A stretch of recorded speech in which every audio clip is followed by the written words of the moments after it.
any way out of this impasse created by man himself? All of us, and particularly those who are responsible for the attitude of the U.S. The story of Einstein's brain is quite fascinating. After Einstein's death on April 18, 1955, at the age of 76, the pathologist who performed his autopsy, Dr. Thomas Harvey, decided to preserve his brain for scientific study.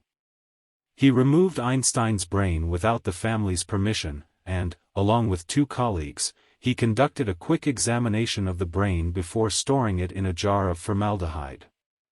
Dr. Harvey then took the brain with him when he left his job at Princeton Hospital and kept it with him for several decades, moving it from place to place, and even cutting it up into small pieces to send to researchers around the world.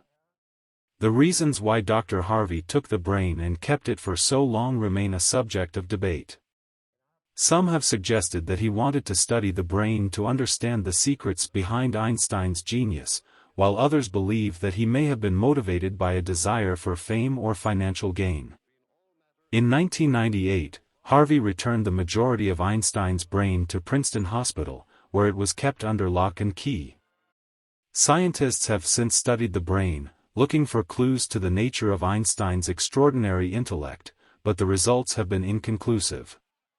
Overall, the decision to remove and preserve Einstein's brain without his family's consent remains controversial, and it has raised ethical questions about the use of human tissue for scientific research. Albert Einstein was one of the greatest scientists of the 20th century, known for his groundbreaking theories of relativity and his contributions to the development of the atomic bomb. His life was marked by many accomplishments, but it also had its share of struggles, including his declining health in his later years. In this article, we will explore the details of Einstein's death process and the events that followed. Einstein's declining health. Einstein had experienced health issues for several years before his death in 1955. He had suffered from abdominal pain and other ailments, and in 1948, he was diagnosed with an aortic aneurysm, a bulge in the wall of the aorta that could potentially lead to a rupture. Despite this diagnosis, Einstein refused surgery, citing concerns about the risks involved. Over the years, Einstein's health continued to deteriorate, and he suffered from a variety of health issues, including respiratory problems and heart palpitations.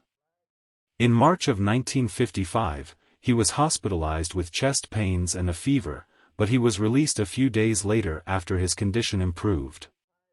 Einstein's death.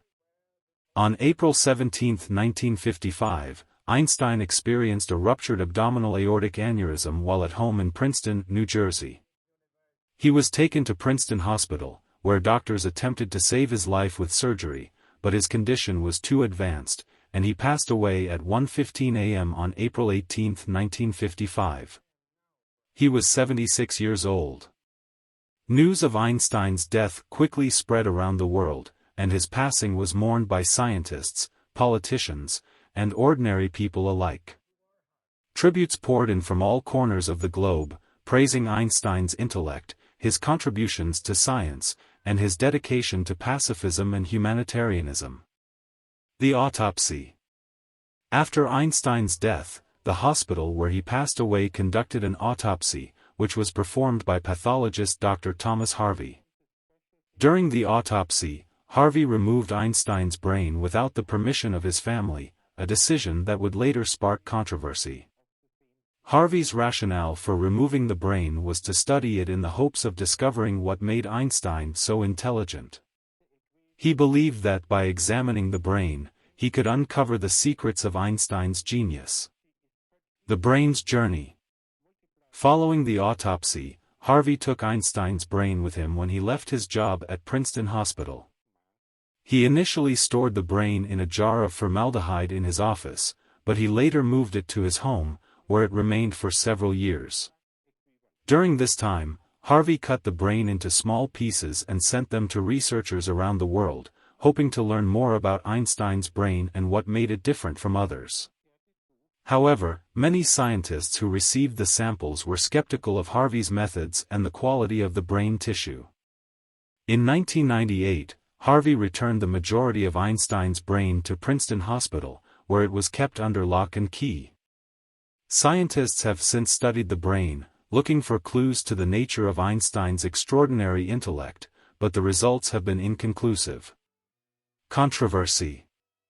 The decision to remove and preserve Einstein's brain without his family's consent remains controversial, and it has raised ethical questions about the use of human tissue for scientific research.